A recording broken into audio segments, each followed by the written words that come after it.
Matapos ang nakakabiglang sunod-sunod na pagkamatay ng mga guards ni Queen Oito na nagpaalarma dito kay Kurapika, ngayon na i-review na natin ang Chapter 360 o ang Episode 21 ng ating Dark Continent series. Sa wakas, malalaman na natin kung sino ang tunay na salarin sa mga hindi may paliwanag na pagkamatay ng mga guards at masasaksihan din natin dito ang nakakagulat na twist na mangyayari. This is Mr. Meken at huwag na natin patagalin pa. Let's go! Ang pamagat ng ating chapter ngayon ay Parasite at nagsimula kagad ang eksena na kung saan ay ini-interrogate na ni Kurapika ang mga guards at katulong ng Reyna, in which ay dito na rin ipinaliwanag ni Kurapika ang tungkol sa succession war o sa succession contest, bagay na nagpasabi sa tatlo na wikang magpapatayan ng mga prinsipe. Hindi ako naniniwala dyan na hindi raw makatotohanan talaga ang sinasabi niya ni Kurapika, in which ay sagot naman ni Kurapika habang nakatutok ang barel sa kanila na wikang yan daw ang katotohanan. Kasi bakit naman daw na i-dispose lang ng Royal Guards ang mga namatay na walang sinasagawang autopsy, in which ay sagot naman itong isa na may bibigay ba raw na pruweba ngayon si Kurapika na totoo talaga itong kanyang kadena na may kakayahang malaman ang ni sino mang nagsisinungaling. Nasagot naman dito ni Kurapika na sige, subukan mo lang para makita mo. Nang masabihan ni Kurapika ay di na nakasagot pa itong isa at pinagpapawisan talaga ng gusto. Kaya dito na sila tinanong ni Kurapika kung may alam ba raw sila tungkol sa succession na ito, in which ay magkasabay silang lahat na sumagot na hindi raw nila alam. Kaya sinabihan sila dito ni Kurapika na isa-isa lang daw muna ang sasagot at isang simpleng yes or no lang daw ang dapat na isasagot nila. Kaya nang itinutok ni Kurapika ang baril sa mga katulong ay agad naman itong umiling na hindi raw nila alam ang tungkol dito. Kasunod niyan ay tinutok naman ni Kurapika ang baril dito sa guard na ito na maya-maya pa ay dito na ito sumagot na wikang alam daw niya ang tungkol sa succession contest. Mga salitang ikinagulat nitong tatlo. Nagsalita rin itong isa na alam din daw niya ang tungkol dito. Kaya tinutok naman ni Kurapika ang kanyang baril dito sa tatlong to. Sumagot naman sila na di raw nila alam ang tungkol dito kaya itinuon na ni Kurapika ang kanyang atensyon dito sa dalawang umamin. Na wikang, kayong dalawa, nasa side ba kayo ng Prinsipeng Wobble? Nasagot naman itong isa na hindi raw siya kakampi. Itong isa naman ay sabi pa niya na hindi raw siya matatawag talaga na kakampi. Bagay na ikinagulat naman ng Reynang Oito. Kaya sinabihan dito ni Oito si Kurapika na barilin na raw itong dalawa. Natakot naman itong dalawa at gusto nang magpaliwanag. Kaya sinabihan dito ni Kurapika ang Reyna na kumalma na lang daw muna. Nadadag pa niya na dapat ay makinig daw muna itong si Oito sa kanya kasi ang impormasyon daw na makukuha nila sa dalawang to ay napaka-importante raw para sa kanilang survival at babarilin lang daw nila itong dalawa kung hindi raw ito makipag-cooperate sa kanila. Kaya dito naman tinanong ni Kurapika ang dalawa na sabing ang 5 ba raw namatay o pinatay na guards ay hindi rin ba raw kakampi ng Prince Wobble? Nasagot naman ng dalawa na hindi raw, na ang bawat guards daw na yon na pinatay mga kaibigan o natagpo ang patay ay may kanya-kanya rin daw pinagsisilbihan. Natanong naman ni Kurapika na kanya-kanya. Paliwanag naman itong dalawa na ngayon itinali na sa upuan na wikang ang Prinsipe Wobble ay may 7 guards na mula sa royal household na naka-assign sa kanya. Natanong pa niya kay Kurapika na sa tingin nito bakit daw may 7 guards itong si Prinsipe Wobble, in which ay sagot naman ni Kurapika na dahil daw sa ang 7 guards ay equivalent daw sa bilang ng Reyna ng hari maliban kay Oito. Nasagot naman itong isa na tama raw si Kurapika na ang bawat Reyna ay may mga guards daw na ipinapadala sa mga lower ranking queens para magsilbing kanilang informants or surveillance guard upang malaman kung ang mga lower queens ay nagpaplano ba raw ng rebellion o kahit ano-ano. Dahil pa niya na ang bilang ng guards ay nag-i-increase din daw whenever kung may bagong asawa na naman daw ang hari. At unlike sa mga higher rankings na Reyna, ang mga nasa lower rank na Reyna ay hindi raw pwedeng magpadala ng sarili nilang surveillance guard dito sa mga higher ranking queens. So ang mga higher ranking queens lamang ang may karapatan na magpadala ng isang guard sa isang lower ranking queen upang magsilbing kanilang surveillance guard. At ganito raw ang sistema rito. So for example, dito sa 6th queen na si Seiko na dahil sa pang-anim siya mga kaibigan ay may 5 pang Reyna na mas higher ranking sa kanya, in which ito ang dahilan mga kaibigan kung bakit ang 5 Reynang nasa higher ranking ay magpapadala naman dito sa ika-6 na queen ng tag-iisa nilang guards para magsilbing kanilang surveillance guard. However, dahil sa may 2 pa rin namang lower ranking queen dito sa pang-6 na Reyna, ay makaka-receive naman dito ang pang-6 na Reyna ng 2 true and loyal na guard. Ang true guards na yan mga kaibigan na marireceive ng isang Reyna ay equivalent naman sa bilang ng Reynang nasa mas mababang rango kaysa sa kanya. Bukod pa riyan, ang 6th queen ay maaari na ring mamili ng guard na magsisilbing kanyang surveillance guard dito sa 2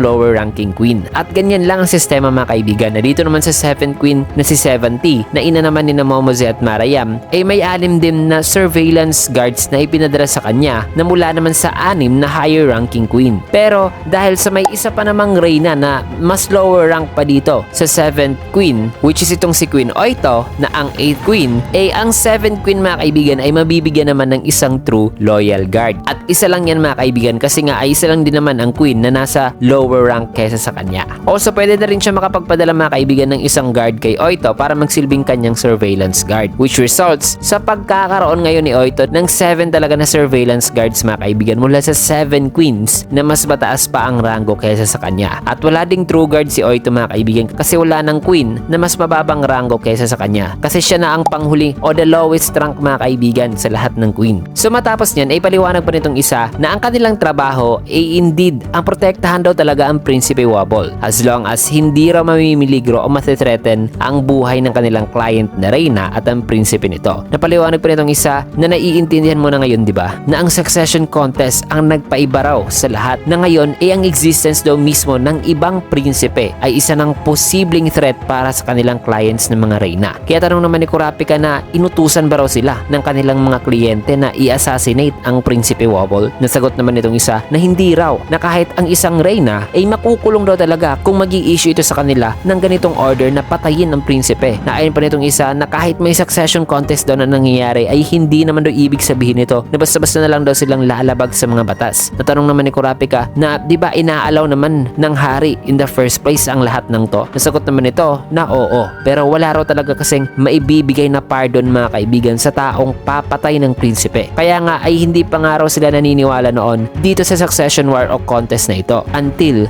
no nakita na raw nila ang bangkay. Na ang buong akala raw nila noon ay ang succession contest ay silang daw contest na magbibigay ng lesson sa mga prinsipe sa kung ano talaga ang risk na kanilang makukuha at kung gaano kaseryoso ang papaplanong pag-assassinate sa ibang prinsipe. Kasi napakaseryoso raw talaga na krimen ang pagpatay sa isang prinsipe. Na ang buong akala nga niya ay nung una ay napaka-unrealistic daw talaga kung iisipin na mangyayari ang lahat ng ito. Pero simula no nakita niya raw ang bangkay at ang tungkol sa Nen dun daw niya na-realize sa totoo raw talaga at nagsisimula na raw ang succession war. At na-realize din daw niya na hindi lang din daw pala sila or ang mga private soldiers ang involved dito, kundi ang mga prinsipe din daw mismo ang gagawa ng hakbang o kikilos talaga para sa succession war na ito. Bagay na lubos namang ikinagulat ni Oito at Kurapika. Kaya tanong naman ni Oito na ano bang ibig mong sabihin dito na ang mga prinsipe mismo ang kikilos? Nasagot naman itong dalawa na wikang, di ba nag-partake naman daw itong sina Oito sa seed urn ceremony? Na ang ceremony raw na yon ay nagbibigay daw sa mga prinsipe ng Nen abilities. Napasigaw naman sagot ni Oito na isang lumang tradisyon lang daw ang seed ceremony na yon. Kaya pinakalma naman ni Kurapika ang Reyna na sabing kung totoo raw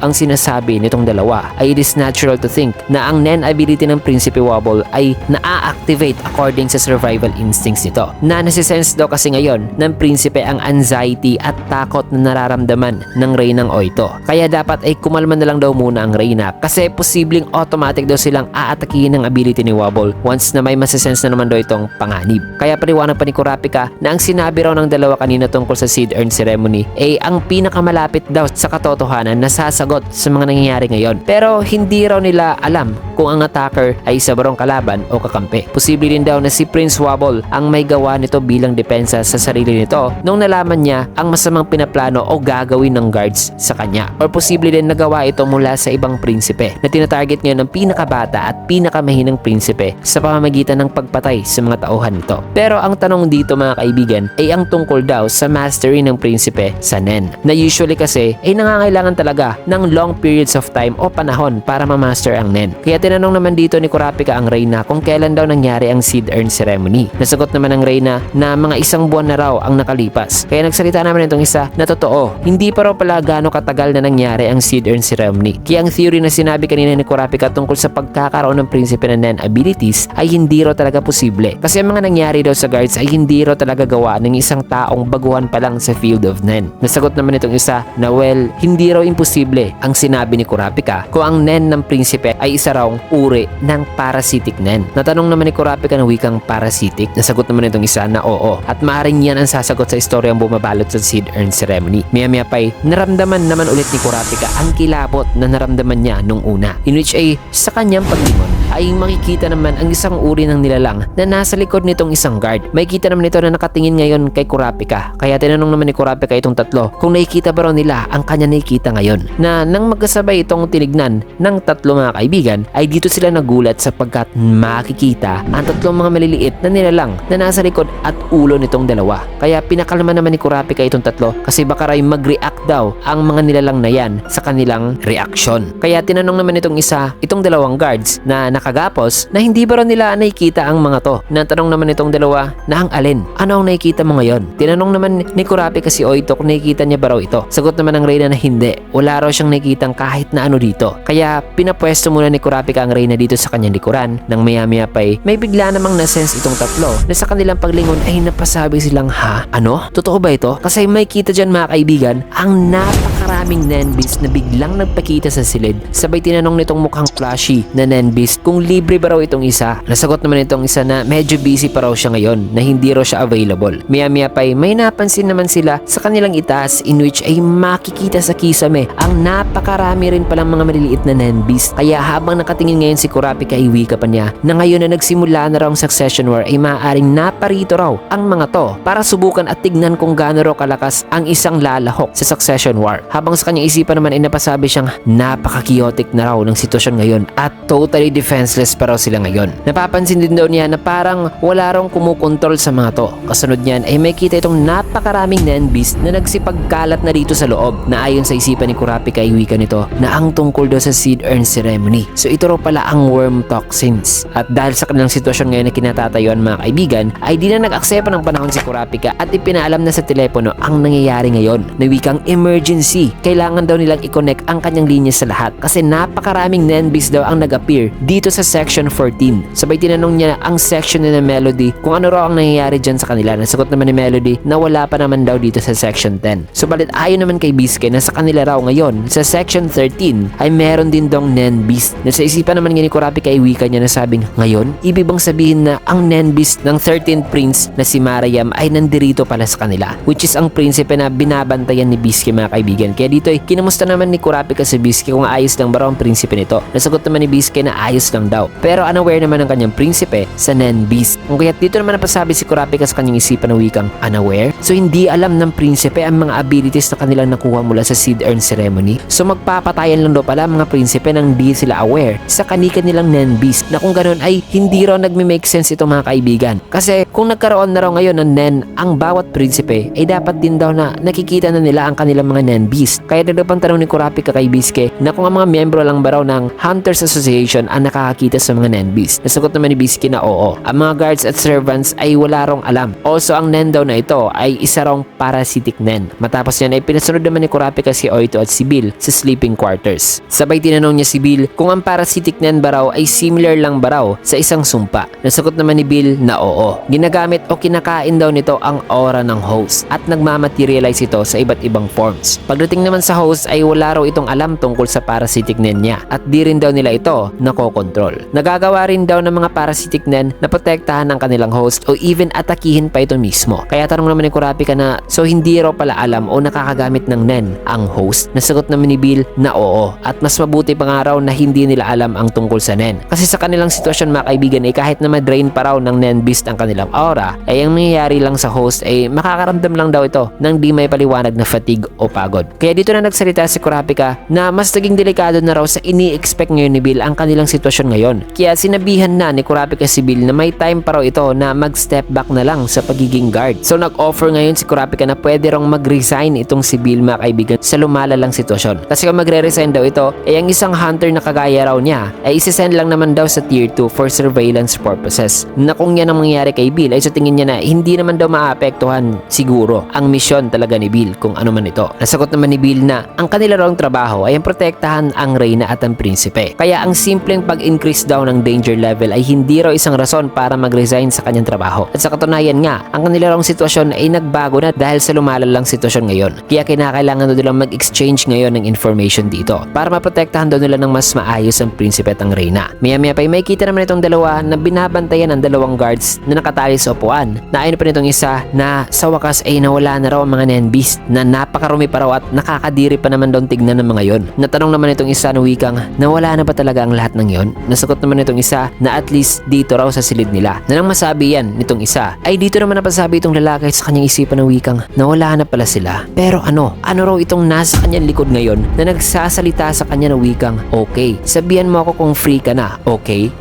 Matapos niyan balik dito kina Kurapika na kung saan nag-exchange information na sila at ibinunyag dito ni Bill sa kanya na ang kanila raw talagang totoong misyon ay ang i-explore ang Dark Continent kasama si Beyond. Pero hindi raw nila gagawing rason ang kanilang misyon na yan para i-neglect na lang ang kanilang kasalukuyang misyon na protektahan ang reyna at ang prinsipe. Inunit siya sagot naman ni Kurapika na naiintindihan daw niya. Pero pang sabi ni Bill na ang sitwasyon daw ni Kurapika ang mas problematic dito kasi ang paglapit sa prinsipeng Cherednik ay delikado raw talaga at ang goal na yan ni Kurapika ay clearly hindi raw compatible sa kanilang misyon na protektahan ang reyna at prinsipe. Sagot naman dito ni Kurapika na may consent naman daw siya mula sa reynang Oito. Pero of course ang safety daw ng reyna at ang prinsipe ay ipaprioritize naman din daw niya. Kaya sagot naman ni Bill na hindi raw makakatulong ang sitwasyon na kinalalagyan ni Kurapika para makapag-establish siya ng tiwala sa kanya. Kaya tatanggihan niya raw muna ang pagkipag-form ng team dito kay Kurapika. Kasi ang safety raw talaga ng reyna at ng prinsipe ang pinaka-priority dito. In which sagot naman ni Kurapika na wikang, then tatanungin kita, ano ba ang kahulugan ng salitang safety para sa'yo? Na kung ang kahulugan daw nito para kay Bill ay ang i-guarantee ang safety ni Oito habang nandirito pa sila sa ship kasi yan naman talaga ang nakalagay sa kanilang kontrata, then ang understanding daw ngayon ni Bill sa sitwasyon ay napakababa raw. Kasi di ba ang tunay naman daw na kahulugan ng safety ay ang protektahan si Oito sa mga potential threats sa succession war na ito at ang tulungan silang safety na makaalis sa succession war. Kaya dito ay napasabi naman si Bill na wikang makakayanan natin yan. At ngayon nga ay may tatlo raw silang paraan para gawin yan. Sabay sinabihan niya ang reyna na also kailangan din daw nitong i-consider na may marami naman daw options para mapanatili siya nilang safety na makaalis sa succession war. Maya-maya pa bigla namang may sumigaw na isa sa kanilang mga katulong. Bagay na nagpa-alarma naman kina Kurapika kaya sinabihan naman ni Kurapika ang reyna na manatiling nasa tabi niya. Na matapos niya ay diretso na nilang pinuntahan ang pinanggalingan ng sigaw. At ang kanilang nadatnan mga kaibigan ay ang isang eksena na kung saan ang tatlo sa mga natitirang guard sana ay pinatay o sinaksak nitong isa pang guard na nagngangalang Sayard. Kaya tinanong ni Kurapika itong mga katulong sa kung ano raw nangyari. Nasagot naman itong babae na kinuha lang daw ng lalaki ang kutsilyo at pinagsasaksak na ang ibang guards. Kaya dito ay sinigawan ni Bill si Sayard, which is si Sayard mga kaibigan ay isa sa tropa nitong si Bill. Na dito ay tinanong ni Bill si Sayard mga kaibigan kung ano raw ang ginawa nito. In which ay dito naman nanginig sa tako si Sayard na sumagot na wika nga naging libre na raw kasi siya kanina. Kaya tinanong raw siya. In which ay dahil sa medyo confusing ang pagpapaliwanag na yan ni Sayard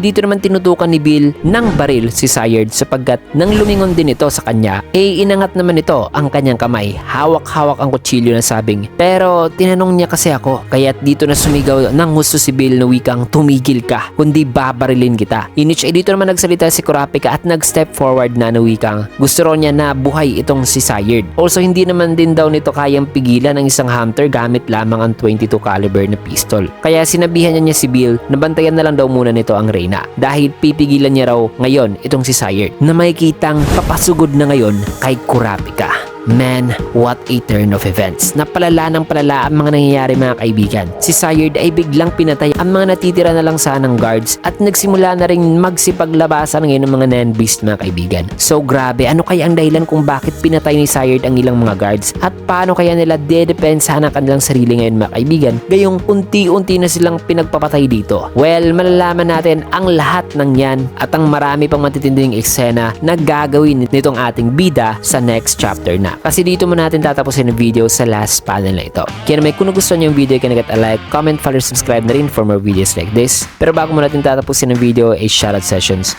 muna tayo.